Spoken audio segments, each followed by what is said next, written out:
Hey, welcome back into the show, everybody. You're listening to Your Defending Fathers here on the Patriot Voice Radio Network. Joining Trucker Randy right now is State Representative Scott Dianda. I have endorsed Scott for the 38th State Senate race up there in the UP. Good morning, sir. Morning, Randy. I got the messages from you, and I just cannot believe how these political insiders, these bureaucrats, go from one paycheck to another. It's just unbelievable. He left us in ruin in the state of Michigan with this road system. He left with his tail between his legs, resigned, and left us with a mess holding the bag, as we all, 81% of us across Michigan, voted against raising our gas tax, registration, and license plates because we knew we all had a great idea that it wasn't going to fix anything.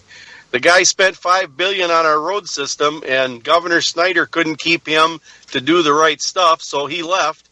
And lo and behold, well, he's back at the trough, going to be trying to sell stuff to the state of Michigan. And I guess, Randy, doesn't matter what party people are going to vote for, send somebody that's going to be a hawk, because I'll tell you, if we don't get a hold of our wallets and our purses, these people are going to fleece every last cent out of Michigan when our population's going south and everything is going up, the cost of living, especially for our gas tax.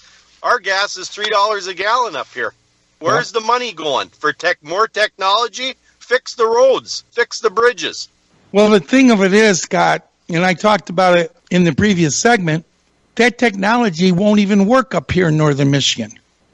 I'm with you, Randy. The technology I want to see a paving crew. I want to see a maintenance crew out on the bridge decks fixing them before they turn right into a mess. I mean, There's not any money going for the maintenance. We drive through the same pothole every day going to work, going to church. What is the problem here? It's called no priority, and the people we got overseeing, the bureaucrats, don't want to stand up to them. I'm very disgusted to see this with the transportation chair we got in the House and the Senate, because everybody thinks the guys did a great job. I wrote 2 resolutions asking the governor to fire him because he was a total failure for us in Michigan. So I guess that's the thing. We got to hold these people accountable because they're coming for your money. They're coming for your money. Well, as you're out there on the campaign trail, and you know better than anybody, 2 weeks from today is the election. Are these the kind of things that people are talking about up there in your district? Oh, they're talking about it, about the roads constantly. Our county and local roads, we're not getting the revenue sharing. They're not getting stuff fixed because they don't have the money from the state, but they're being told what to do by MDOT and about a lot of these things that they want to see them do with technology and safety and all the rest of this stuff, but we're not seeing it. And, you know, going around hearing it and being around with my opponent, he's talking about wanting to get back to Lansing to be on the oversight committee so he can have more hearings and find out what's going on. You know, anybody can see what's going on. The common person pumping the gas in their tank and the diesel in the truck every day, the tax money's being put out. We're not getting anything for, we're not getting a result. You know, we don't mind paying if we see some results, but we're not seeing it. And then when we get these clowns that want to come out of these jobs and then go work for some private company, because the private company knows that they can call up the Senate, they can call the House people and these elected people like myself and just say, well, this is the new thing we want. Remember all the nice things I had for you when I was helping you from the department end, making you look great? I mean, come on. People, we realize this, but we got to make sure the people we elect are going to hold these folks to the fire, because if we don't, who's going to do it for you?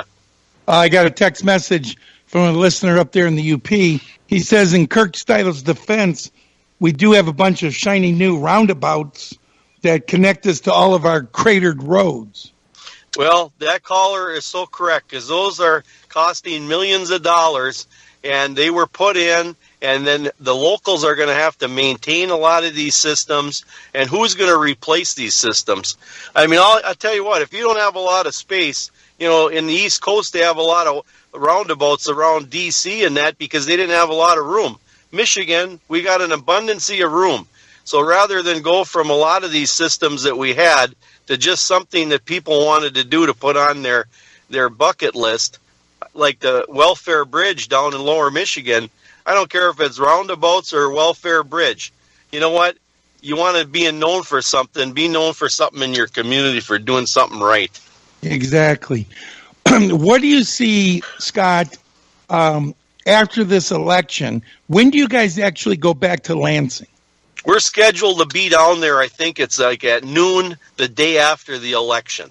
We're scheduled to be down there. I got to go back to do my day job. We're leaving like 8 o'clock that night, to election night, to start driving down to Lansing because I have to be in session. I got to be down there for 10 o'clock. So you're not even going to be in district to have your victory party? No, I'm going to be on the road, Randy, because I'm serving my people, and I'm going down there. I'm not taking anything for chance. You know, up here in the UP, we could have bad weather then. You know, the bridge may have a problem with ice or something. I'm going down right away. The one thing that we're looking at is I'm hearing from a lot of different people, depending on how this election goes, there is going to be a ton of bills that they're going to be ramming through in that lame duck session. Are you hearing the same thing? I'm hearing the same thing, Randy. I mean, and what gets me, really puts my radar up, is when we start to see that some of these bureaucrats like Stuedle has taken these jobs with these companies, and now it's all about all this technology and what they want to do, and that stuff could come out and hit the floor. Somebody may have one of these bills just hanging around that maybe didn't even get assigned to committee, but lo and behold, we'll see it in the transportation committee in the Senate or maybe in the House, where it just gets discharged right to the floor, and the next thing we're voting on something that's going to cost the taxpayers more money. And that's why this lame duck session, it's not good for us, the people that are trying to protect our dollars. I'll tell you, it's the worst time of the year.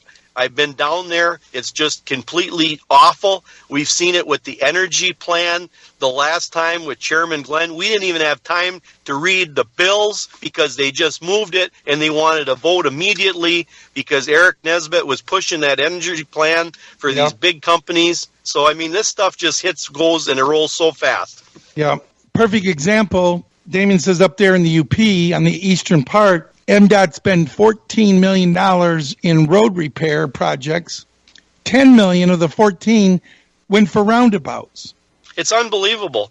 I mean, where is the priority? And I'll tell you what, this is where the buck stops at the top. You know, you can't be riding around, floating around on a kayak when you come to the Upper Peninsula like the governor likes to do. He should be out there with these road crews looking at these systems that are falling apart. Don't take the word from the people that are giving you all the sunshine and rainbows. Well, one of the other things that we're looking at, these bills, like you're saying, been sitting on the shelf. I just got a text message. He says, if we had part-time legislature, you guys wouldn't even be going back to Lansing after the election. Well, that's true. If we did have a part-time legislature, you wouldn't see some of the stuff that's getting pushed through faster.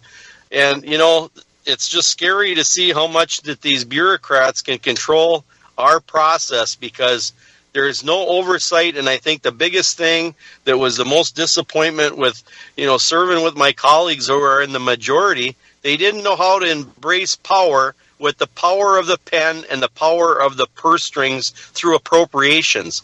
They could have put these bureaucrats on their knees by the appropriations process to tell them no.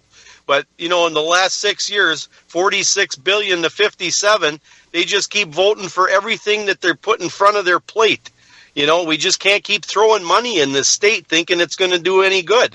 You got to starve the beast. Any particular issue out there on the campaign trail that is separating you between you and your opponent the listeners need to know about? Yeah, it's the biggest issue that we're facing up here is just the fact that people see the difference between me and my opponent.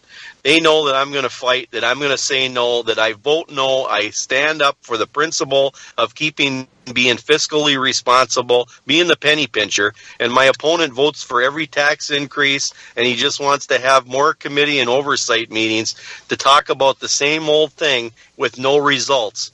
If you're in private business and you do a mistake like Director Kirk Stuedle did with renting $10 million worth of rail cars up in Durant and they never hit the track, that person would have been fired out of any corporation in Michigan.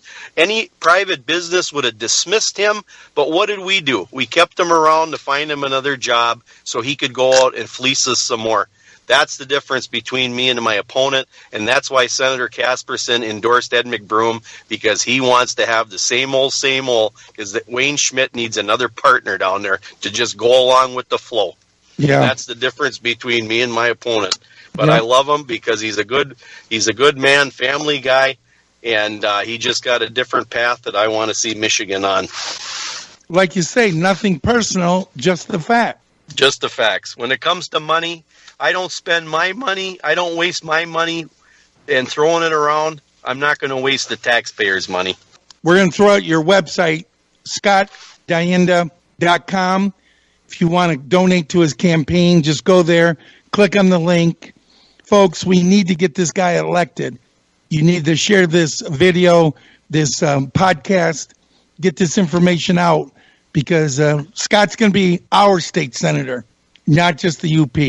We're going to represent all 83 counties, and I don't care who's in that governor's chair. I will hold anybody's feet to the fire. I don't care what party affiliation they belong to or what party affiliation they may label me with. We're going to do one thing. We're going to stand up for people and have a voice for everybody in this state, not just for the ones that are writing the checks. Very good. All right, Thank sir, we'll let you get back out there to campaigning. Thanks for being on the show. It's Scott Dianda. I'm Trucker Randy. We'll be right back.